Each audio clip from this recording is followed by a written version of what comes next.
Welcome to Inside the Huddle on the Muskie Sports Network with Muskingum head football coach Al Logan, your number one source for all the latest news on the Fighting Muskies. Coach, the Muskies had some outstanding performances on Saturday against Heidelberg. We want to talk about a couple of those young men. And let's start with the electrifying punt return for a touchdown by freshman Dominick Williams.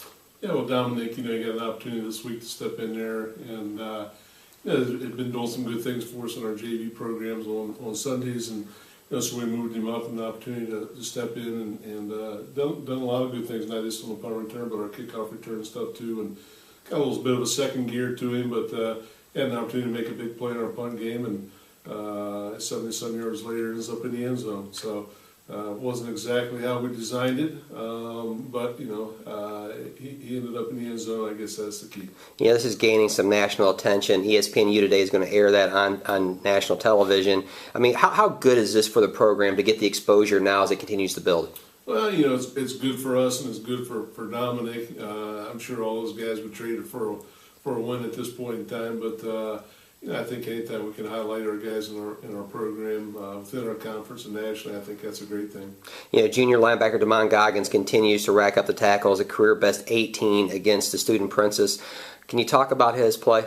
Yeah, Damon, every week he's just getting better and better, and our defense is truly designed for him to make a lot of plays. There's a lot of guys giving up and doing a lot of good things up front, and linebackers off the edge bouncing and spilling things to our perimeter, which allowed Damon to get where he's at. But he's continuing just to improve every week, and that's a good thing. It's just a sophomore for us. Look for him to do a lot of good things in the rest of this year and the years to come. One other young man, senior wideout James Washington, is inching closer to the Muskingum all-time receiving yards record. That record currently held by former Muskie standout and current Purdue University coach Darrell Hazel. He's only 22 yards shy of the record that stood since 1985. How has Washington's play helped this team? Well, it's been a tough year for James in a lot of ways, and if you look at what defenses are doing to us and playing him down, putting guys in his face and playing a safety over top, it's getting a lot of defenses that are trying to defend him and putting two guys on him constantly. So it makes it a little bit tougher for him to get his catches and yardage. Every week we've tried to move him around, slide, and do some different things with him, and to try to get him catches, because I think once he has the ball in his hand, he has the capabilities of moving it vertically down the field. But he does a great job for us, and the things that you don't see, not just in his catches, but this senior year for him, he's done a great job in terms of blocking the perimeter and staying on guys. So he's become truly a well-rounded wide receiver for us. The Muskies stay at home, host Ohio Northern University. Polar Bears will arrive here in town with a 3-4 overall record, 2-4 in the OAC. They're led by junior quarterback Patrick Engel, who's thrown for 1,200 yards and 7 TDs.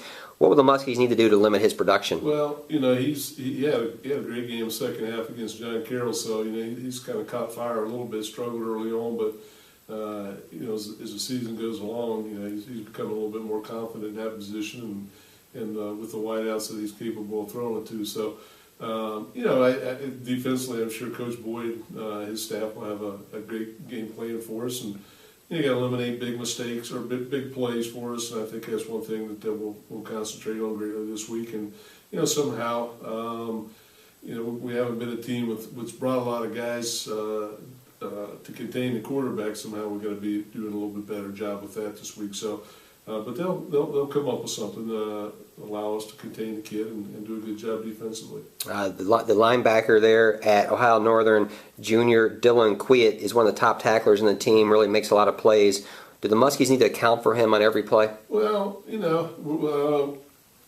he's kind of like Damon. They do some things up front to allow him to scrape and move over top, and it's designed for him to make those plays, and it's to keep. They create a lot of double teams up front, so our offensive line up front's got to do a good job of getting a vertical push and getting on to him at the next level. And I think if we do that, then we'll have a shot.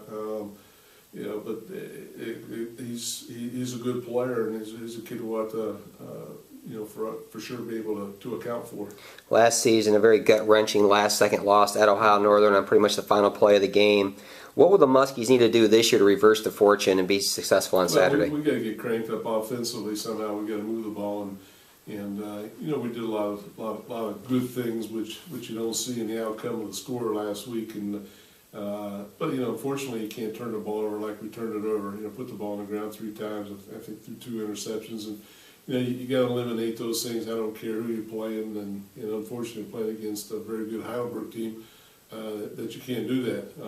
So for us, we got to do a much better job of taking care of the ball, and again, just defensively not give up big plays, contain that kid a little bit more, a little bit better than what we did last week. And then we improved in our kicking game, saw some great things that took place on that, and probably on our kick return stuff was actually probably a block or 2 away from maybe big returns. So we continue to work on that. I feel like we have the right people in there now, and they could come out and play with a great deal more of enthusiasm and passion, I think, in the first quarter or the first half than what we did against Heidelberg. They played their second second half, and we've done some good things, but we got to come out from the get-go and get after them and just play with a great deal of heart. Coach, thank you for joining me inside the huddle, and good luck this weekend. Thank you.